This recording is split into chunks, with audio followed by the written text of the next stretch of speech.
सारे जो है वो सूरज हैं और बहुत सारे आप कह सकते हैं स्टार्स हैं और बहुत सारे प्लैनेट्स हैं। कहा जा रहा है कि अल्फा सेंचुरी बी जो इलाका है,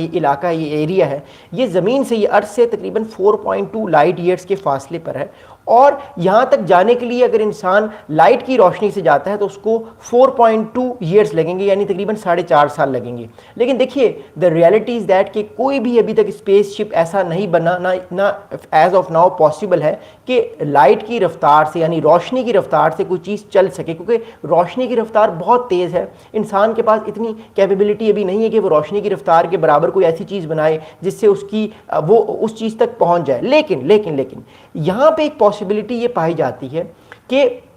इंसान एक ऐसा शिप बना ले, ह्यूमन बींग जो है वो एक ऐसा शिप बना लें की मदद से जो है इंसान जो है एटलीस्ट लाइट की रफ्तार का अगर 20% भी, लाइट की रफ्तार का अगर ह्यूमन बींग्स 20% भी स्पीड से चलें तो कुछ सालों में जो ह्यूमन बींग्स हैं उस शिप की मदद से जो है वो उस प्लैनेट तक पहुंच जाएंगे। जो प्लैनेट मैंने आपको बताया कि अल्फा सेंचुरी बी एक सिस्टम है, वहाँ पे एक प्लैनेट है जो अर्थ की तरह दिखता है और कहा जाता है कि वहाँ पे भी जो लाइफ है वो हो सकती है। अब क्या वो शिप बनाना अभी इस टाइम पॉसिबल? देखिए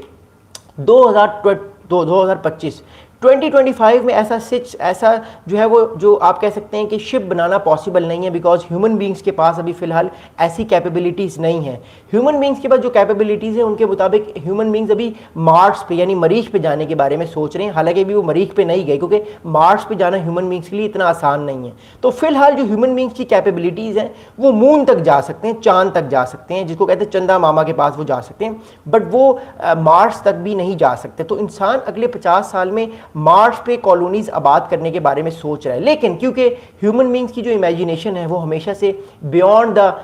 द वर्ल्ड रही है, बियॉन्ड द गेम रही है, इसलिए ह्यूमन बींग्स ने आर्टिफिशियल इंटेलिजेंस पे काम किया, आर्टिफिशियल इंटेलिजेंस बना ली। ह्यूमन बींग्स ने मून पे जाने की बात की, मून पे चले गए, अब वो मार्स पे जाने चाह रहे हैं। लेकिन ह्यूमन बींग्स का एक शुरू से पिछले कई सौ साल से उनका ये ख्वाब था कि वो कहीं ना कहीं किसी ना किसी दिन इस सोलर सिस्टम से भी बाहर निकल जाएं, बिकॉज कई सालों से हम सिर्फ एक सोलर सिस्टम की ही बात कर रहे हैं, whether we are talking about Jupiter, हम बात करते हैं मरकरी की, हम बात करते हैं मार्स की, हम बात करते हैं सन की, तो हम इससे आगे निकलने के बारे में भी सोच रहे हैं एज ए ह्यूमन बींग्स या आप साइंटिस्ट की बात करते हैं तो the thing is that right now कि लोग इस चीज़ को सोच रहे हैं, जो साइंटिस्ट हैं वो बार बार इस चीज़ को सोच रहे हैं कि if they want to reach towards Alpha Centauri B जो 4.2 लाइट ईयर्स के फासले पर है, अगर इंसान को उस तक पहुंचना है तो उसको एक ऐसी टेक्नोलॉजी की ज़रूरत है, एक ऐसे बड़े स्पेस शिप की ज़रूरत है जो वो स्पेस शिप बनाए और उसमें लोगों को बिठाए और फिर लोग उस तक जा पाएँ। लेकिन क्या अभी ये पॉसिबल है 2025 में? नहीं, अभी ये पॉसिबल नहीं है, ना अभी इंसानों के पास ऐसी टेक्नोलॉजी है। तो ये सारा मामला कब पॉसिबल होगा, इंसान कब अल्फा सेंचुरी बी पर जाएगा और क्या उसके बाद इंसान की एवोल्यूशन रुक जाएगी या इंसान उससे भी बियॉन्ड जाएगा? तो इस वीडियो में मैं आप लोगों के साथ ये बातें करूंगा, आप लोग प्लीज़ जुड़े रहिएगा वीडियो के साथ। मैं आपको बताऊंगा कि असल में ये मैं वीडियो क्यों बना रहा हूँ और हुआ क्या है। देखिए कुछ स्टूडेंट्स हैं, उन्होंने एक प्रोजेक्ट बनाया कुछ दिनों पहले और उस प्रोजेक्ट के मुताबिक उन्होंने एक थ्योरेटिकल स्पेसशिप बनाई है जिसका नाम उन्होंने रखा है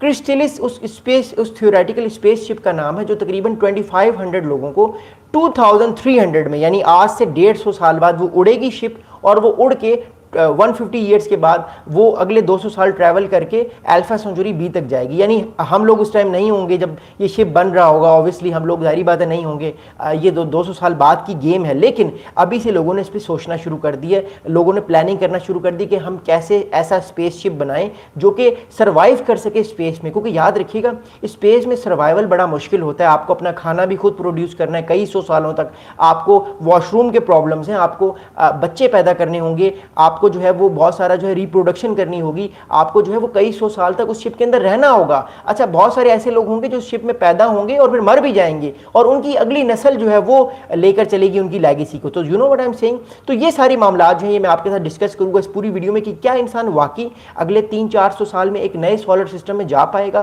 क्या पॉसिबल है भी ऐसा, और अगर वो जा पाएगा तो उसके लिए वो क्या क्या काम कर सकता है और कब तक ये सारी चीजें पॉसिबल होगी। मैं आप लोगों के साथ इस चीज पर जाऊंगा। आप लोग प्लीज वीडियो को लाइक कीजिएगा, मैं आप लोगों के सवालात के जवाब इस वीडियो के एंड में दूंगा, ये बड़ा इंपॉर्टेंट टॉपिक है। Okay,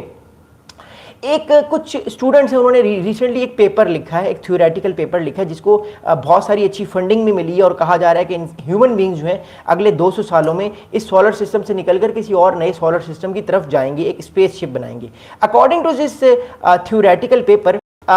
the students design a 36-mile long spaceship called crystallis, including libraries, tropical forests and structural manufacturing facilities, all supported by artificial gravity. अब एक थ्योरेटिकल पेपर लिखा गया है, स्टूडेंट्स ने, बड़े काबिल स्टूडेंट्स हैं, बड़े ज़बरदस्त स्टूडेंट्स हैं, उन स्टूडेंट्स जो हैं उन्होंने जो है वो एक थ्योरेटिकल पेपर लिखे हैं। उस थ्योरेटिकल पेपर के मुताबिक ह्यूमन बींग्स 200 साल बाद, आफ्टर 200 ईयर्स बाद, यानी अभी हम 21st सेंचुरी में हैं, यानी 23rd सेंचुरी में, यानी आफ्टर 150 ईयर्स, 200 साल बाद या 150 या 200 साल बाद ह्यूमन बींग्स एक ऐसा स्पेसशिप बनाएंगे जिसका नाम उन्होंने रखा है क्रिस्टलिस। थ्योरेटिकल नाम है क्रिस्टलिस, इसका नाम रखा गया। और ये कहा गया कि ये 36 माइल लॉन्ग, यानी 36 मील लंबा ये स्पेसशिप होगा। अब आप सोच लें कि 36 मील लंबे का मतलब है कि पूरे का पूरा